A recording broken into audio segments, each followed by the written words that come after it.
What's up guys, Houndish here, and today we are jumping in with another Destiny 2 video, this time with a bunch of news updates regarding Edge of Fate. So following Bungie's reveal yesterday, they offer a bunch of clarity on some of the things they spoke about, power systems, the portal, and Kepler content in particular. And of course we finally got a look at some of that stuff yesterday, so we'll discuss what Bungie clarify. Additionally, they show off a whole bunch of cosmetic items that we'll get access to in the next expansion. There's some interesting conversation about exotic armor, where new exotic armor actually has the potential to be a bit worse than our best exotic armor right now. We'll explain what that means. And there's also discussion about the scope of Edge of Fate, how much content we'll get, and Bungie's comparison between Edge of Fate and Rise of Irons. So a bunch to talk about today. If you guys enjoy it, get subscribed to the channel, as around half of my viewers haven't yet done that. I really do appreciate all of the support from you guys, but now let's get into it. First up, let's talk about new ornaments and things for Edge of Fate. Bungie shared just the other day a new Buried Bloodline ornament. Kind of reminds me of Neomuna, probably just because of the color scheme with the sort of neon colors and things. I'm sure some folks will be a fan of that one. Give me your thoughts down below. Otherwise, I'm sure many of us possibly forgot about these, but Bungie previewed some additional exotic ornaments that we'll get in Edge of Fate. So Worm God Caress for Titans is getting one here that's kind of drifter themed by the looks of it. Perhaps it's just the jade colored coins, but that's a pretty interesting looking one. Otherwise, they also showed concept art for a Wormhusk crown ornament that we can see right here, and a sort of Splinter Cell inspired one for Verity's brow as well. So they've previewed a few that we'll get access to. Of course, they are simply cosmetics. The other one is a new Sparrow, which is sort of a beat drop DJ themed Sparrow. And I'm sure, as always, these items will populate Eververse, but let me know your thoughts on any of them down below. Otherwise, there's been a bit of discussion about exotic armor following the TWID last week, and Bungie said while your existing rolls for exotic armor will be converted 1-for-1 to the new stats, new drops of exotic armor will be upgraded to Armor 3.0, and this means they'll have their stats determined by archetypes, receive the new masterworking system, and drop with full mod energy by default. While these drops won't have a specific gear tier, their stats will roll as if they were tier 2, so between 58 and 63, but once masterworked, this should be comparable to all but the very best Armor 2.0 rolls. So Scarrow said, I don't understand, why are we making stats on exotics flat out worse? As the Destiny 2 team clarified, to start, exotic armors will have stats similar to tier 2. We're looking into ways to increase or upgrade stats over time, but we don't have firm plans just yet. And I believe they said it could actually be after Year of Prophecy, so bit of a weird situation. They've kind of half upgraded exotic armor into the new system, but not fully, which of course limits its stat potential. To clarify in terms of upgrades though, Bungie did say Ada 1 will allow us to focus any choice of previously acquired exotics with some influence over their stats, which basically will allow us to focus the stat archetype. I'm not sure why Bungie haven't given those exotics full upgrades, but give us your thoughts below, and it's just something worth keeping in mind.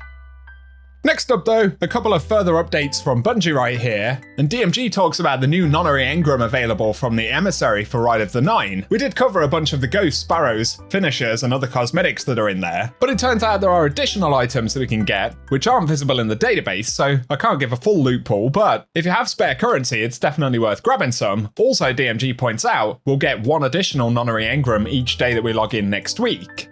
So be sure to check those out. He also teases some interesting items available for Bright Dust this week. That includes the ornament for Sunshot that we can see on screen, which is certainly a nice one from this episode, so be sure to grab that from Eververse if you want it. Otherwise, also this week, Daybreak is live on Explorer and Eternity difficulty Ride of the Nine dungeons. So it's going to be a pretty good way to quickly farm some of the currency if you want them. They also teased that word on the street is that Xur will have something spicy on Friday too. Not entirely sure what that could be, but interestingly, Xur's inventory does currently show Choir of One and Slayer's Fang listed as potential exotic weapon drops that Xur can sell, so quite possibly that's what DMG is referring to. Not sure if they'll come with all of their upgrades and things, but it'll be a useful catch-up if anyone's missed out on them this year with the episode content. So, a few housekeeping updates for the game this week. Otherwise, there were questions about Guardian ranks and loadout slots, because of course, I actually forgot, loadout slots were linked to a certain Guardian rank threshold. Obviously, players would like the loadout slots available immediately, so DMG said we'll have an exact answer as soon as possible. Build crafting is a major focus in Edge of Fate, so expect all loadout slots to be open early. Otherwise, we got Bungie's additional reveal details for Kepler this week.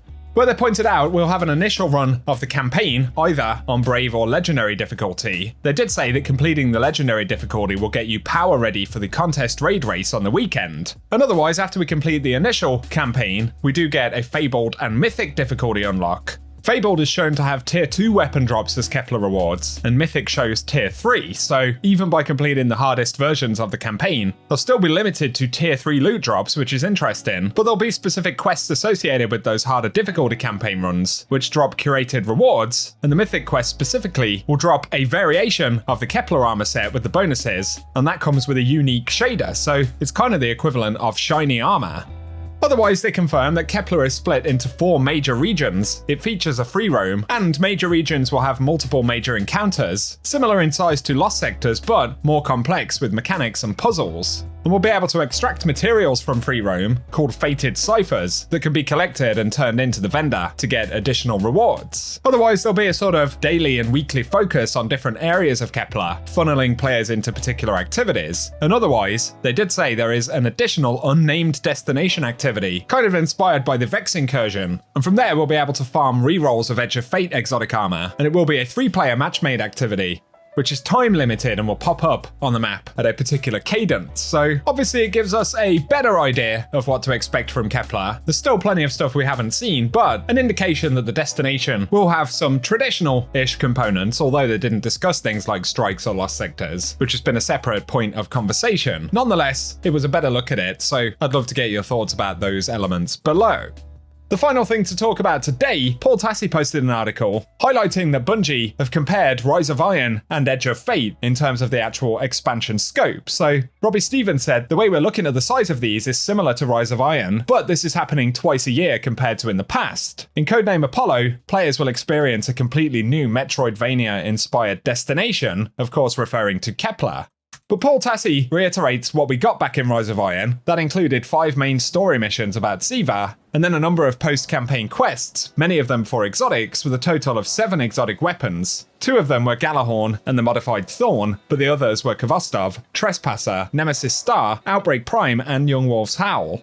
But we also got the Iron Temple social space and the Plaguelands, which additionally featured Archon's Forge, and then there were 3 strikes, some of which were modified from older ones like Sepic's Perfected. And then there was Wrath of the Machine, and for Crucible maps we had Floating Gardens, Last Exit, Skyline, and Icarus, as well as the Supremacy playlist. So, funnily enough, if we compare this to what we know about Edge of Fate in terms of new content right now, it's hard to actually say which will be bigger. Of course, I'm sure there are plenty of things Bungie still haven't revealed about Edge of Fate, and spoilers that they don't want to break. But it's interesting to get a recap and a bit of a comparison there. And of course, when Edge does finally drop, we'll get a sense of precisely how it squares up versus Rise of Iron. So let me know your thoughts down below. Of course, we did see a little bit more of the Kepler stuff this week, and I'd love to get any impressions you have on that in the comments as well. But for the moment, guys, I hope the video has been helpful. If it has, a rating below very much helps me on the channel. Also be sure to get subscribed and I'll keep you posted with more content. But otherwise, thanks for watching, and I hope you guys have an awesome day.